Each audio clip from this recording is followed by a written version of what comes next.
Welcome to the Carl B. Phillips Show, hosted by gospel music industry veteran, recording artist, songwriter, producer, radio announcer, and actor, Carl B. Phillips. Join Carl as he talks with gospel recording artists, producers, songwriters, pastors, and other creatives about music, ministry, and life. Get ready for another great conversation on the Carl B. Phillips Show. This week's guest on the Carl B. Phillips Show, pastor and author, Bishop Deon Williams.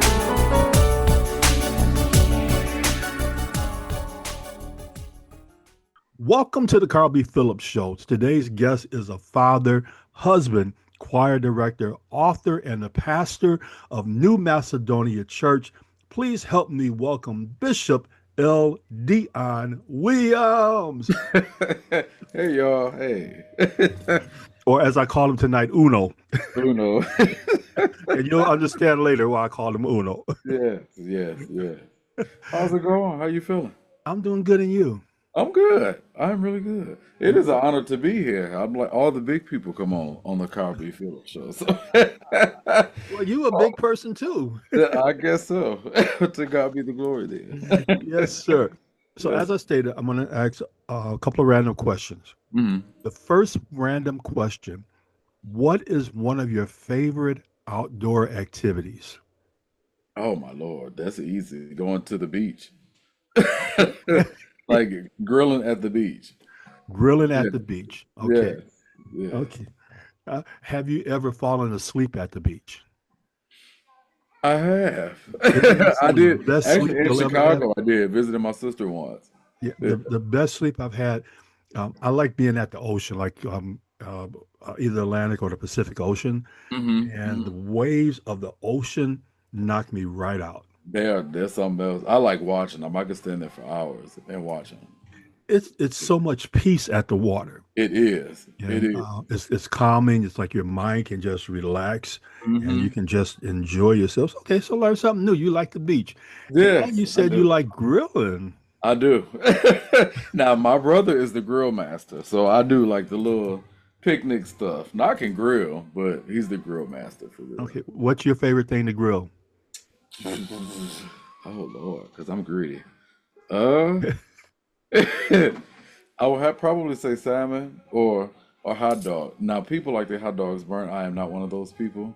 So I like grilling hot dogs because I don't know, it's therapeutic. A flip of the wrist, I guess, because I'm constantly flipping because I don't like them burnt. But if you're constantly flipping, they can't get the lines because you're constantly moving them. Well, yeah, they still get them. They get in there somehow. Yeah, I don't know. A lot of your life's journey is surrounded by ministry and gospel music. Yes. At what age did serving God become real to you? It became real. I recognized what it was early on, but it became real probably.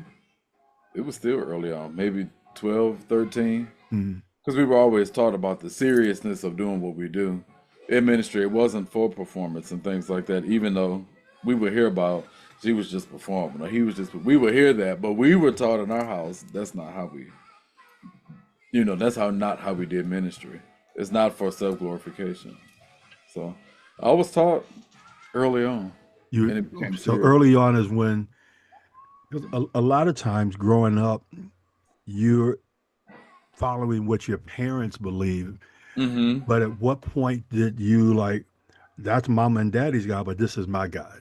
Now that's when it changed in my early 20s. But it evolved several times. Good Lord. Starting out, it was, what I was taught, what we were taught and what we saw. So we did some things out of habit, some things we kind of learned on our own. And then once I got older, my view started changing a little bit. I said, now why are we doing this and that? And nobody's getting saved from this or that. So so let's do this or that. And then ministry became real as I began to come from the choir stand to the pulpit. And that was a transition in itself because I went from the choir director that preached to the preacher that directs the choir. It took me a long time to embrace that. I used to tell people, yeah, I preach, but I direct the choir. I know that like the back of my hand. So, but it became real for me I think the most serious moment when my first wife passed in 2013, after just 4 months of marriage. Wow. And after that, it was a whirlwind. And I moved to Kentucky for a couple of years, and I had to go and grow on my own. Mm. And so I was gone for 2 years, and that's when it became really real for me. And I learned a lot about myself, and then that was my transition into 30.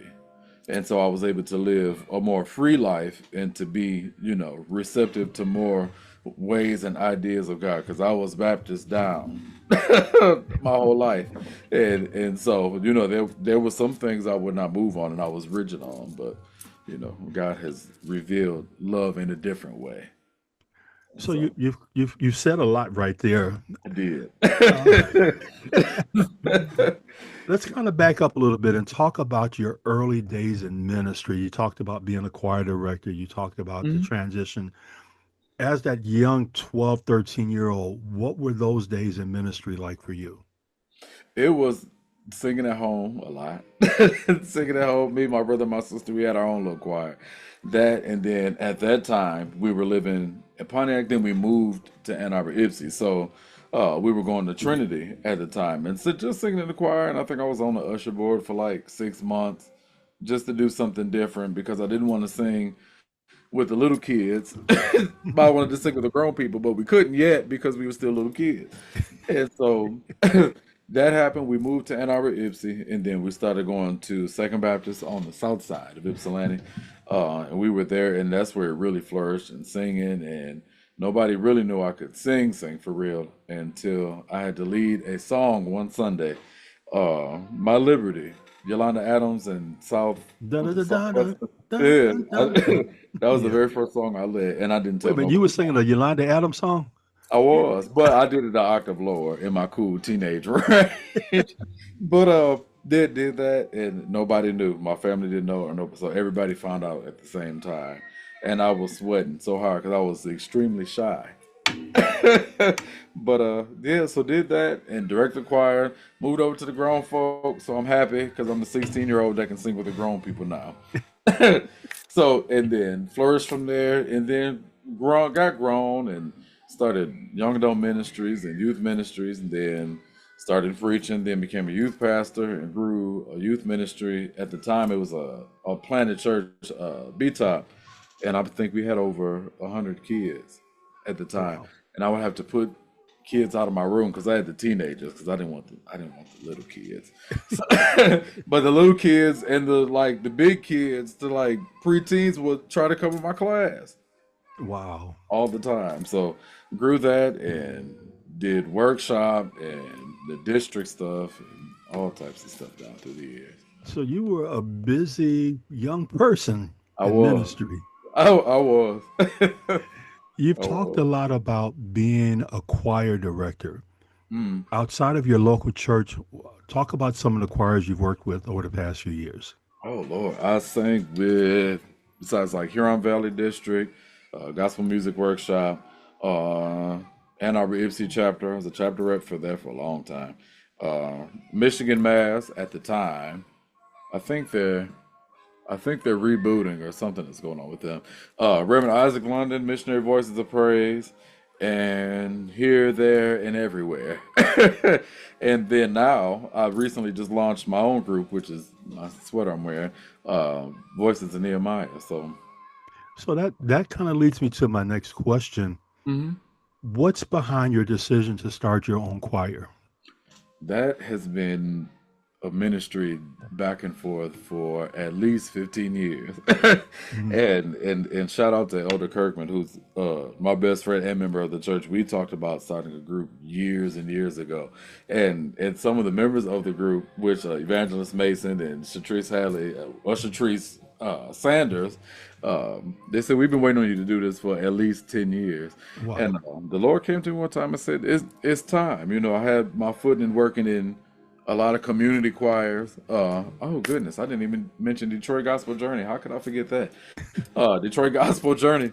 And Lord said it's time to launch your own now. This is the time, and this is the name, and this is the vision. And it came to me on August 25th of this year, within 15 minutes. So The people, the singers, and everything. What is your vision and your plan for the future of the choir? Oh, we want to be more than just a singing aggregation. We also want to do community work as well. And, and partnering with our own individual churches, because all of us are leaders in our own individual churches. We have two first ladies and one, two, three ministers and a deacon. So we have different sectors of leadership. So with that, we're able to reach further the nations with our word and with our ministry. And that's to encourage people and to uplift people. But eventually I want to be, more than just that. But when you see us, oh, what y'all coming for? We coming to sing and we coming to hand out food, or we coming to give out clothes, or we coming to encourage and uplift y'all in the jail system. Those type of things is what I really want to do. So in the future, will we hear an original Bishop L. Deon Williams song with the voices of Nehemiah? Absolutely. Like as soon as maybe January, February. We are currently recording now with Ryan Rudley. So Okay. we have started recording. So there will be a single January, February. So we didn't talk about you as a songwriter. We did. So let's talk a little bit about Bishop L. Deon Williams, the songwriter. Who inspired you to write? Who are some of your influences when it comes to songwriting? Oh Lord. Well, that ranges much further than gospel. We have all types of arrangements of music. I was in the band in middle school, so I played the saxophone, and so I've listened to all types of music from Brazilian jazz to bossa nova to classical. To this day, I still listen to those things, to lo-fi, to indie, to R&B, Motown, jazz, 80s rock, because I love 80s rock and roll, and all types of things. So I'm inspired from Nat King Cole to Amy Winehouse to Michael Jackson to Walter Hawkins. So So I've been following you on social media, and there's a movie that somebody's going to be at next year. I'm going to be there. Yes, I am, with my shades on and everything on April 24th. So let me ask you this: can you do the moonwalk? I cannot do the moonwalk. But my cousin and I used to try to do the scream dance, but I probably couldn't do that. No, I haven't tried that in a long. Can you do the Thriller dance? Yeah, now that one I can do in the Beat It routine. I can. What's your favorite Michael Jackson song? Bad. Video, album, everything. Bad. Yes. So now for me, I'm gonna tell my age. I remember when I Want You Back came out. So I've been a Oh, fan wow. since the 70s. Yeah, all the Motown that you probably came along like when they were the Jacksons and something like that. But 85. yeah, He was yeah, kind of transitioning out by then. you know, let's dance, let's shout, shake your body down to the ground, that kind Oh, of yeah. stuff. I know all But that. me, it's like I Want You Back, I'll Be There, ABC, The Love You Save.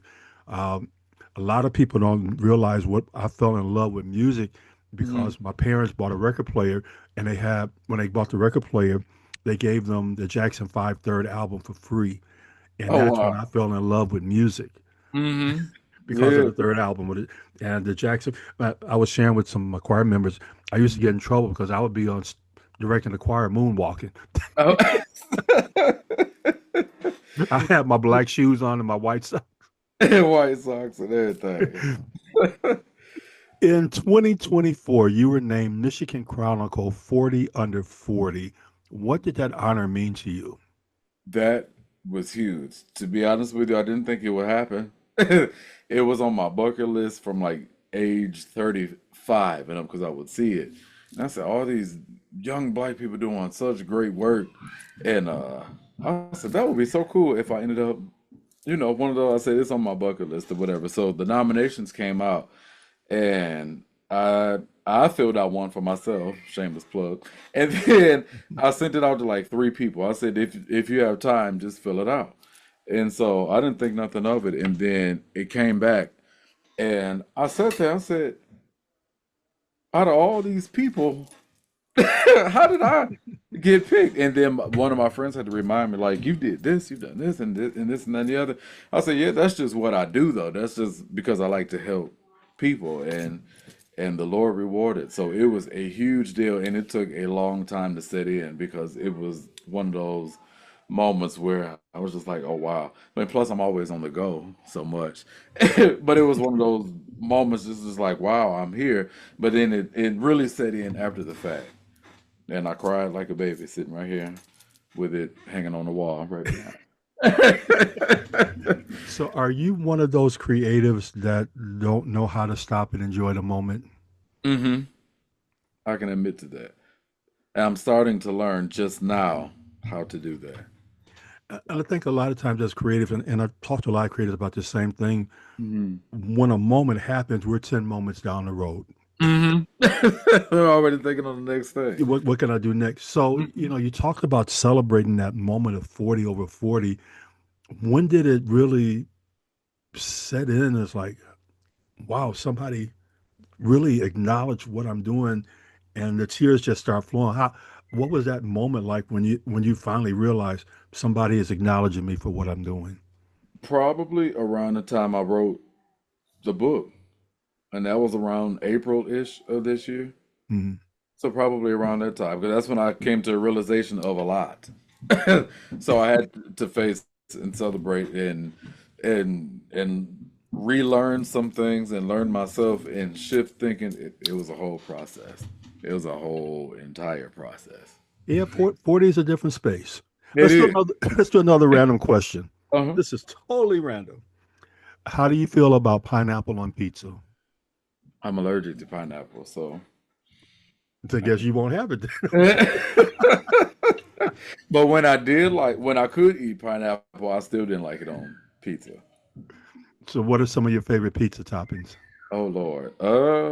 Just about every vegetable you can name except green pepper, unless the green pepper is just about burnt. That's the only way I can eat it. And pepperoni, because I don't eat pork for real, but I do eat pepperoni.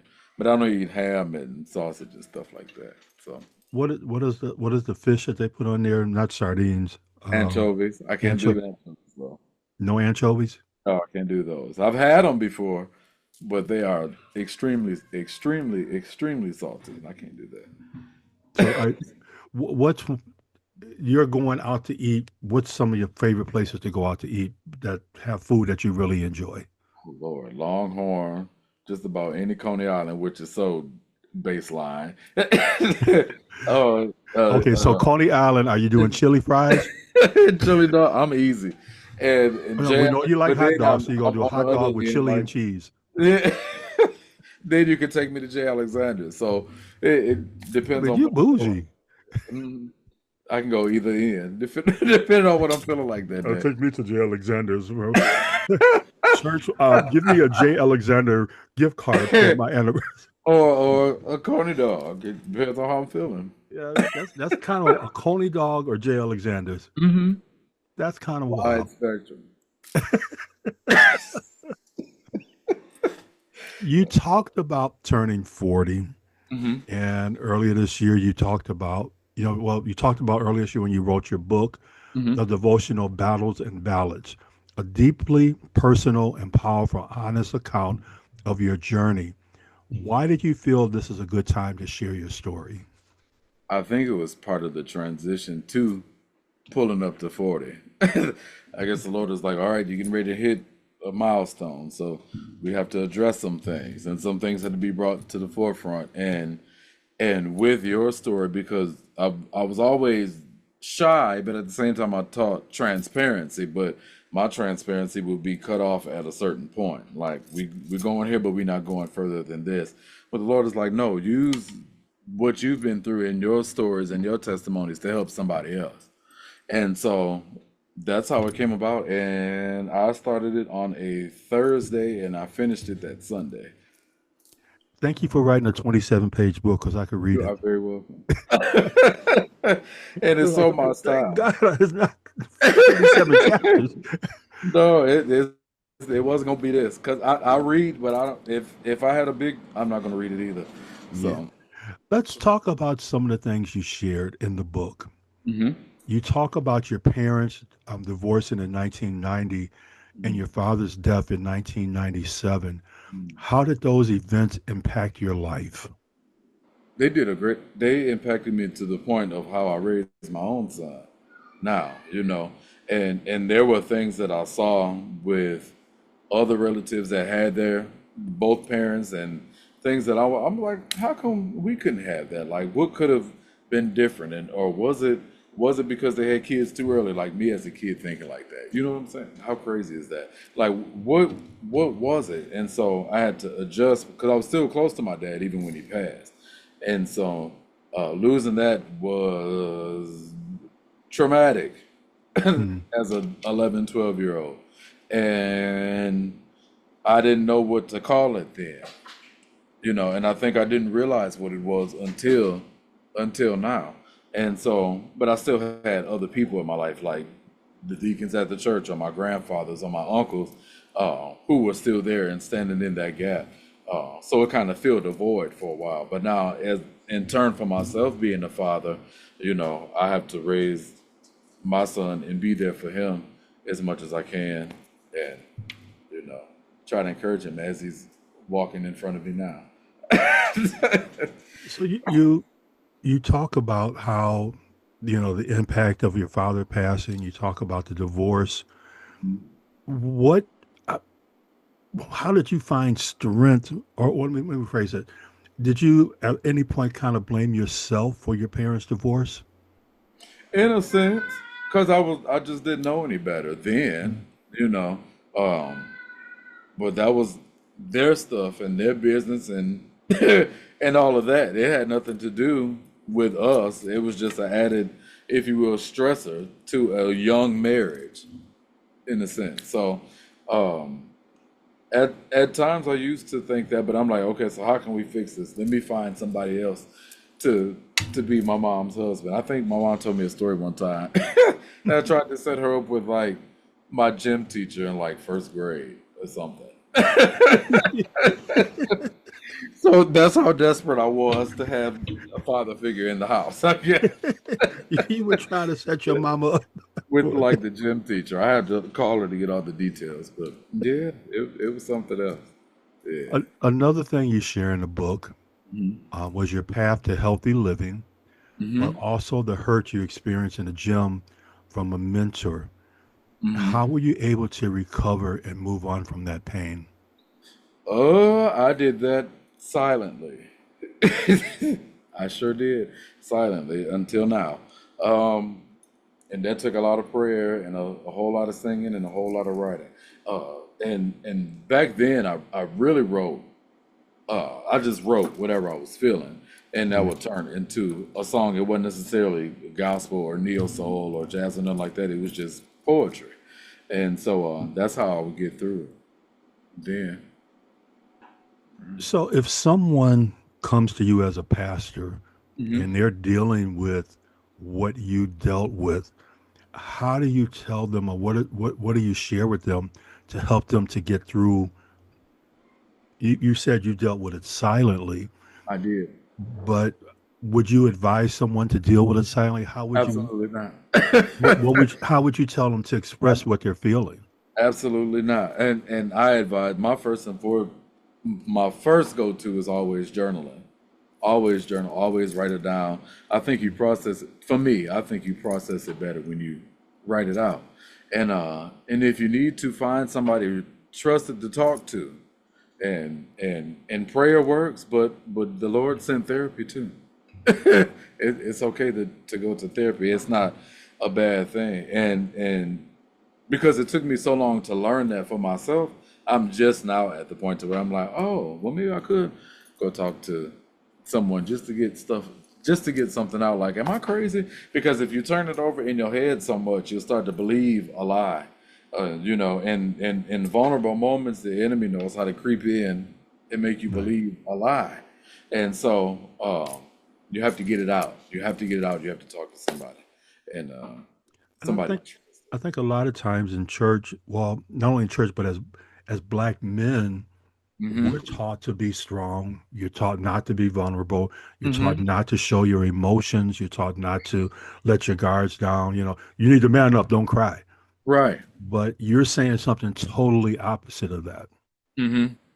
I am, and because you have to process, you have to process it. That's why we have so many men out here now that's halfway taking care of the kids and halfway respect marriage and those sorts of things and don't take care of their business because they have unfinished business that they didn't deal with themselves from their past or whatever it may be, or past traumas that that they had to suck up in the moment, but emotions and things are real. They are very real. They can slip up on you. You think you're past it, and Yeah, then one and it'll day, come up. It well, will. yeah, yeah, and then it affects you. It And does. a lot of times, you said we as men, we don't know how to talk. We don't Hmm. know how. We don't trust no one where we can share. Right. Because we're always told to shut up. You always told to be quiet, and Hmm. and sometimes the person you may share with, if they break that trust, it's going to Right. be hard for you to trust again. Right. Right. And that's a rough thing to go. I'm thankfully I haven't been through nothing to that degree Mm. that I know of. But but the Lord tells me who to share what with. Always have and always will. Well, So the Bible talks about there's a friend that sticketh closer than a brother, hmm and we all need that friend sometimes. we do. Um, We do. and a lot of time, especially within ministry, and you're not taught this. This is something I've learned over time. I need a friend that I can just be me.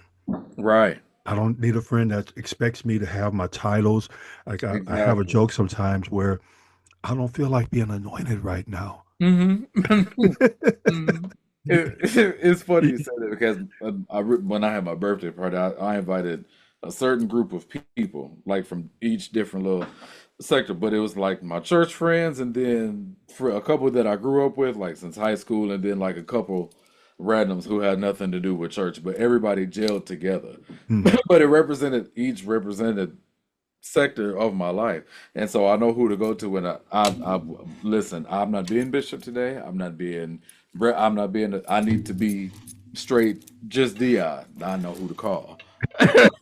But if I know who to call to get something out for them to reel me back in, then that's when I call this group. But you know what I'm saying? So Well, I think the other side of it is good to have someone that can hold you accountable. You know, absolutely. because a lot of times in ministry, we think we it, and can't nobody We tell do. us nothing. Can't nobody tell us nothing, but no, that's not the case.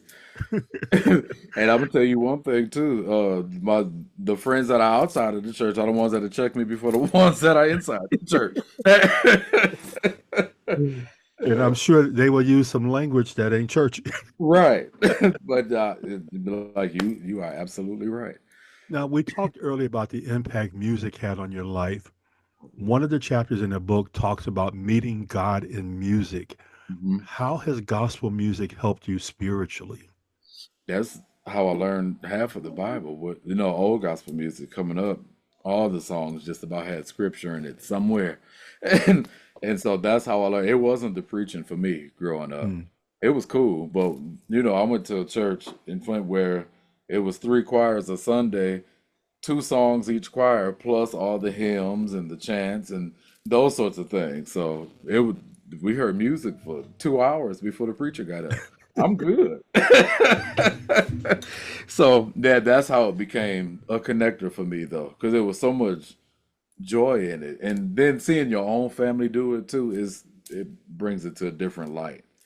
You bring back a lot of memories for me because I went to Zion Hope Missionary Baptist Church on the east side of Detroit, Hmm. and they had three choirs one Sunday. It was a four choirs each Sunday, I think it was, Hmm. and a lot of singing. A But lot of singing. I'm like you. One of my favorite songwriters is Dr. Mattie Moss Clark and Twinkie Clark, because Hmm. that's where I learned scriptures on Yeah. the song. Yeah. Yeah. I can do all things through Christ that strengthens me. The Mhm. wages of sin, the wages of sin is death, but the And gift of then God is eternal. Maddie was writing, Dr. Clark was writing those kind of songs. for whatsoever man soweth, that shall he also reap. That shall he also reap. Yep, All of those. all those. Uh-huh. So this kind of off the question, but you said that you're writing and you're getting ready to record. So are Mhm. you incorporating scriptures in your songwriting? So for this one, the first one, it's a song, is actually a song that I came up with at a rehearsal probably in 2019-ish. And I taught it on the spot to the workshop choir, and I just forgot about it after that. I never did nothing with it, but it stayed in my head. And so it's just a simple little praise and worship song. It's called Jesus, I Love You, My Soul Says Yes. And so it's a little scripture in the verse because there's a lot of lead to it. So Mm. there's a little bit in there. So But it's not just a are you choir doing choir song. are you doing the lead? Yeah. He's so shy. I did not want to do it at all. I did not want to do it. But they're like, no, you got it. And you know how Ryan is. Of course he's Yeah, making. you got to. Yeah. Well, I remember when I was doing my first project, I'm like, I'm bringing all these lead singers. I'm gonna step back, and Bishop Brandon Holland told me, you need to be heard on the project. Yep, that's what they keep telling me. You got to talk. You got to say You something. got to do something. So because you paying the money, and people need to know you, and it's Yeah, kind of off the sub, but you got to build your brand of who you are as an artist. absolutely. Absolutely. You talked a little bit earlier about losing your first wife. You said Hmm. after 4 months of marriage. Hmm. Um, in the book, you talk about grief had a way of making everything feel final. How Hmm. did you find the strength to start again? It took a long time. It took probably much longer than it should have. Mm. But that was me moving, getting connected with the right ministry and a good family down in Louisville, Kentucky, which I'm still connected to this day, and navigating through that. And they were really of literally the second I landed there, it was like I met them the next day. So it was like the Lord knew what He was doing. And then when the time was up, I came back to Michigan, a whole different person. But uh, that was being in Louisville, learning God a new way, being in ministry, still working in ministry, and healing by myself, not healing how a way that mom told me or my pastor here told me, healing by myself and not around familiar faces, if that makes sense. Mhm. Hmm. I think sometimes grief can take you on certain journeys. Hmm. Um, and in that journey, you feel like, okay, I'm good. But Hmm. then one day will come and like, I'm not good. Right. And, you talked about, everything being so final.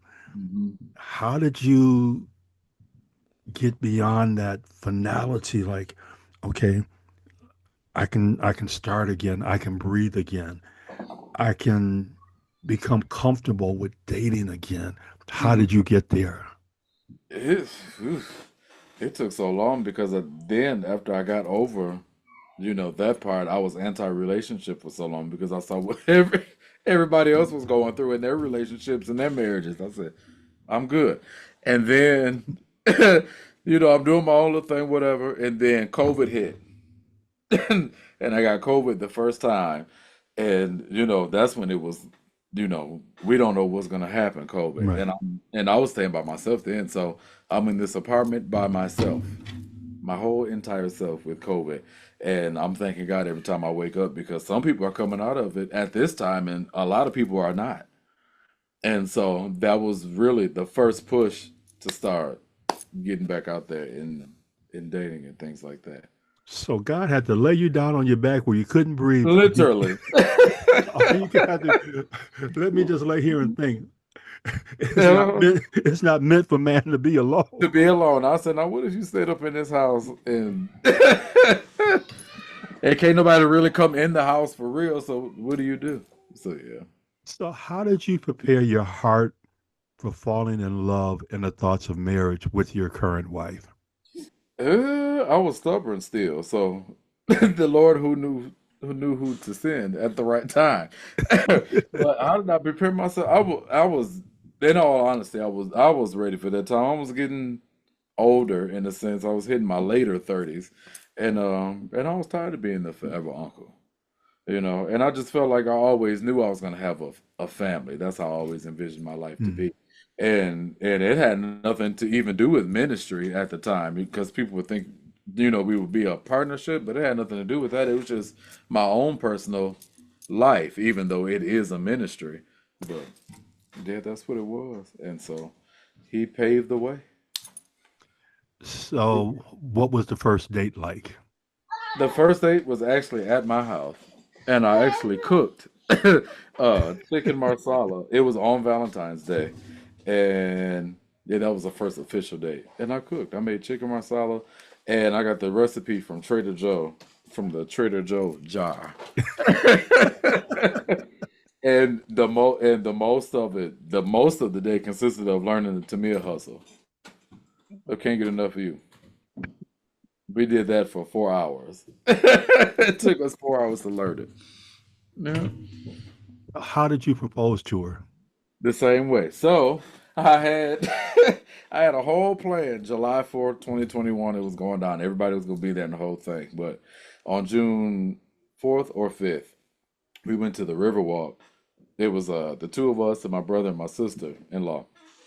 And we went down there, had a good day, had ice cream, all that type of stuff. And we were on the way back home, and the Lord said, it's time.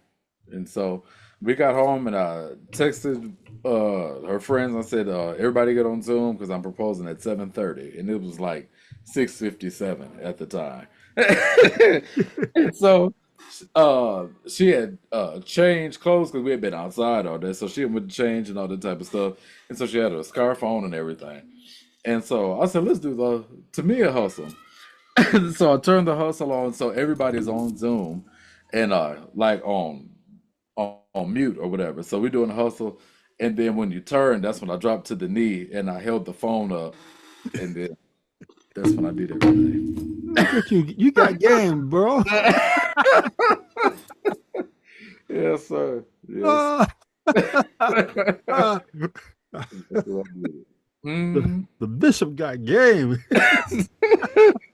Yep, had a whole plan and everything. That the people was mad though, because we had a whole plan and everything, and I changed up. Then Well, that's what love will do sometimes, make you change your plans. it sure will. It sure will. August 2022, your son, L. Deon Williams II, or as we all know him as Deuce, was born. Yeah, How has fatherhood changed your life? it changed everything. I was always the type before who I'm like, I never understood how people, situations happen where people separate and things, but where people willingly leave their kids, I never understood that. Now I really can't understand it. That is my little magnet. And then for him to have my name also adds, a whole pot of love to it. But it changes your perspective on how you live, how you take care of yourself, and how you maneuver and how you handle business and how you handle life, period, to me. It does. And that's what made me more serious about my health Hmm. and eating healthier and working out and all that stuff. Because even still, I'm not 22, but 22 and 40 is different. And so, he's 3 and he's active. He's a boy. Yeah, he is, and he's a boy. I said, I need to get this together. So He will that's what I'm run, serious and you got about. to Yeah, catch him. and you have to catch him. Yes. So that's what made me more serious about my health. So it brought it all into full circle for me. So when you walk in the house and your wife says hello and your son says daddy, what does that moment mean to you? It's the best moment of the day. That's funny you asked me that because at work today they asked us what is the best moment of our day, and that's what I said when I walk in the house and I hear him trying to run down the stairs. It doesn't matter what happened that day. You're at home. It's peaceful. It's quiet. We good. And I like it. So what's next for Bishop L. Deon Williams? We know you got the recording coming out next year. What's some of the other things on your bucket list, some other things you like to do? Well, our ministry is here at the house, so I am trying to get us out into a space to where we can do more of what I really want to do. Like I said with the Nehemiah, like feeding and clothing and those sorts of things. And there may be another book coming, maybe. maybe. 32 pages. It won't be long. I tell people all the time, I get straight to the point. I don't even preach that long. You get 20 minutes out of me. But there may be another book, or there may be an EP. Who knows what the Lord is going to do? I write out my plans, but they change. So I say, who knows what what the Lord is going to do? So, what's on your vision board for 2026? Oh boy, what is on my vision board for 2026? That's funny. I haven't really thought. You would think I would have thought about it by now because I'm always thinking ahead, but I haven't. What, when we get Beyond spiritual, the whatever the singing, Lord says.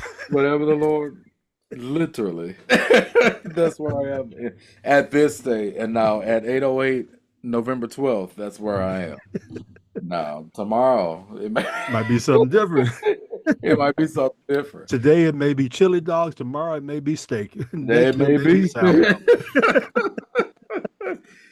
No, but How just can really people find out information about you, get your book, and also learn about your church, New Macedonia? everything is on Facebook and Instagram. So I'm L. Deon Williams Sr. on Facebook.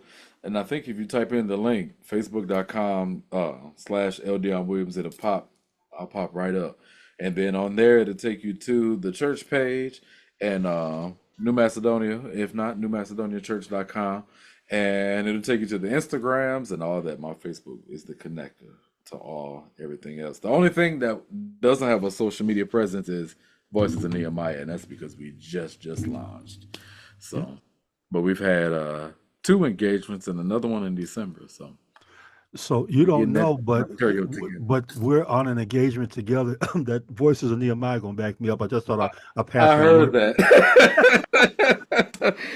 I heard that just the other day. Yeah, we're gonna partner. I'm Yeah. so grateful for Deacon Matthew Smith, Yes. relationship that he has with you guys, which has Yeah. allowed us to become family also. Absolutely. I'm in support of what you're doing. I'm excited about the music that's coming out. Again, I told you I was on vacation reading your book, sitting on the Yes. balcony I in Hawaii appreciate looking at the ocean. Let me rub it in right. No.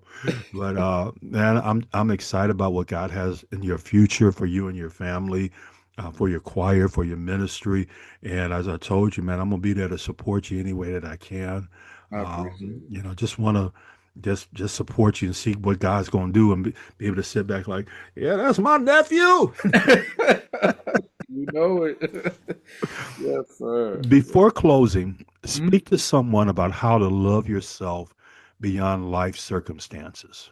Oh Lord, have mercy. Life is so funny, and life takes you on different journeys, and it'll take you along, with different people and different circumstances and different places that you never even think you would end up in, and you never say never. My grandma used to always say, "You never say never, because you never know," and that's for real. And so when it comes um, to time and loving yourself and aging along with the process, because every day we're getting older and every day we're getting wise, and every day I'm hoping that we're learning something.